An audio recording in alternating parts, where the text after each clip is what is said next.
Hello everyone and welcome to the GMS Magazine RPG Reviews. In this episode we bring you a review of Race Options Gillmen from Fat Goblin Games. The following review has been written by Thilo Graf, also known as Endzeitgeist.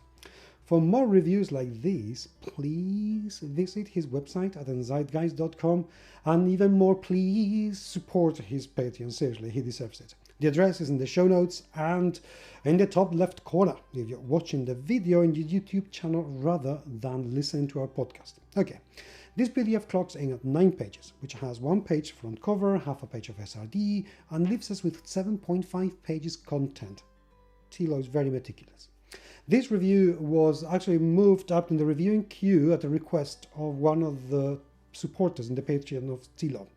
We begin with a recap of the Gillmen's heritage, and the PDF also includes the racial traits of the species. We get 3 alternate racial traits. One replaces being amphibious with 3 times a day charm person, not properly italicized, and an SSP. Alternatively, they can reduce land speed to 10 feet but get 50 feet stream speed, which is interesting. There's a trait that nets you a fast healing for 1 hit point per minute, but at a serious cost. You can only ever spend 3 hours outside of water before death from organ failure, escalating the water-dependent trait. The supplement also features an array of favorite class options for alchemists, arcanists, barbarians, blood rager, aberrant bloodline by the way, druid, kineticist, occultist, paladin, psychic, ranger, sorcerer, aberrant bloodline, vigilante, and witch. All in all, these check out, they are potent, but not unduly so. So they're relevant options to have. This PDF contains 4 new feats. Aboleth's Pawn increases enchantment resistance to +4, and the penalty versus such effect from Aboleth sources to -4.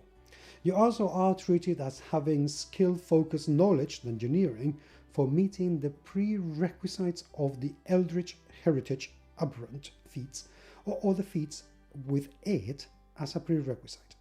Water Retentive Skiing nets you a longer deadline before requiring immersion in water. Kudos? Not. This may not be used to cheat the potent fast healing alternate racial trait. Remember, Legacy lets you count as human and nets you the human subtype. There is an issue here.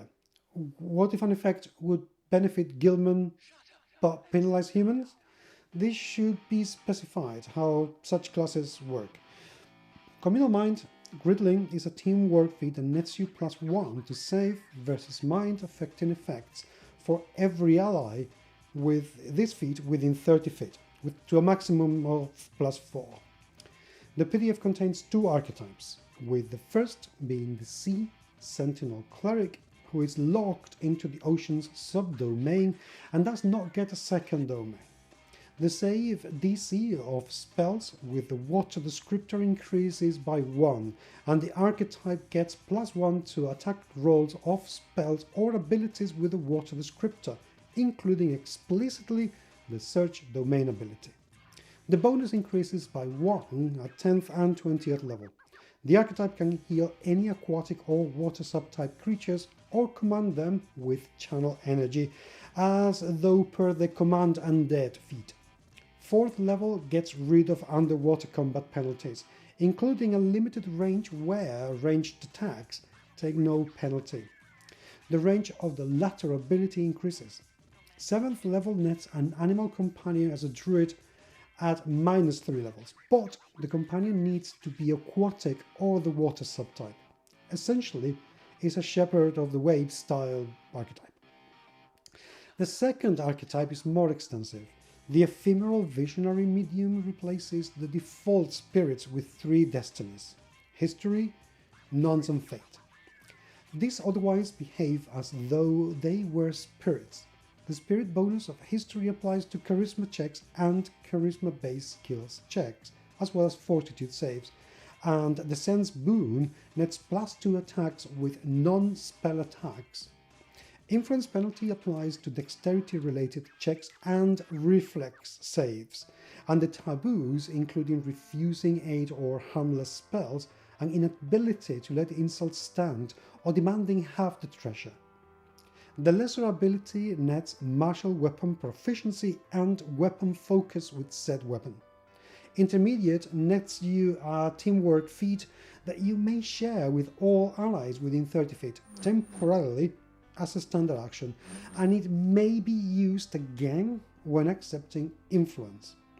The greater ability further enhances the weapon skill with the weapon chosen by the lesser ability, and the supreme ability nets a hefty +6 to all physical ability scores, which can be triggered as a swift action.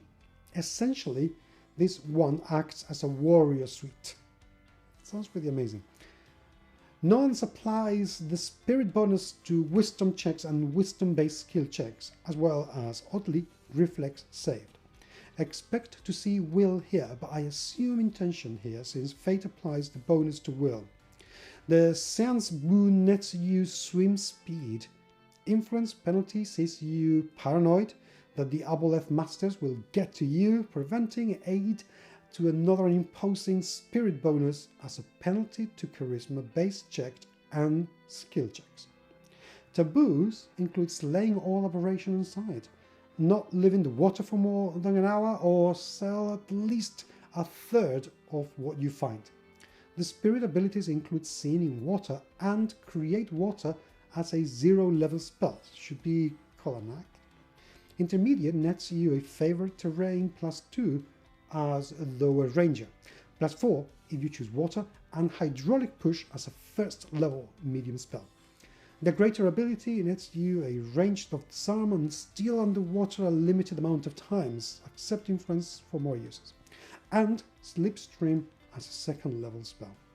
The supreme ability nets you the option to generate 5 supercharged geysers that also gate in summon monster 7 water elementals every few rounds, which is an ouch. It also adds quench and geyser as medium spells. The fate option applies the spirit bonus to intelligence checks, intelligence-based skills checks, and will saves, and the Sense boon nets a +1 DC of enchantment and illusion spells, and the influence penalty prevents you from casting beneficial spell on allies unless you are included among the targets of an aria effect. Taboos include auto-failing will saves unless they directly harm others or result in directly harming others, communicating exclusively in Aboleth, or being forced to execute vanquished enemies. The lesser ability is using the mesmerist spell per day table, not the spell list. For each spell level you get, you also choose a psychic spell to add to the medium spell list. The intermediate ability nets you a 15 feet reach tentacle with 1d4 base damage and as a primary natural tag. You have to default regarding damage type. It can deliver touch spells. The greater ability lets you expend spell slot to make a ranged attack against a target in close range. Targets hit take a penalty versus your mind-affecting effects, with the penalty determined by the spell slot used. As usual, limited successes accept influence for more uses. The supreme ability nets you a potent dominant monster SP. The archetype also replaces location channel mirror strands of 3 for other destinies, except the character gains the lesser spirit power, and the ability does some surprisingly interesting modifications, and as a big kudos, the Fate Destiny's bonus spell become a separate, distinct array, but can be cheesed. Well, this is a cool class hack. I'd particularly consider this one for one-on-one games. It's versatile and pretty interesting. The PDF also contains 2 psychic options. The Corrupting Slime Phrenic Amplification, which can lace Aboleth slime in linked spells, managing to execute some high complexity rules operations rather well, and also add constitution damage to spell effects, and yes, it's been balanced, so kudos. The Major Amplification Sleeper Agency can add an implanted suggestion, not properly italicized, in those affected by charm effects. This is also forgotten, Well, this may not sound like that much, but it can be used to super devious ends, and I like it. The PDF also features 3 spells. Symbol of Mental Erosion works like a symbol of death. Bingo. Not in italics. Save that it imposes a massive debuff versus mind-affecting effects.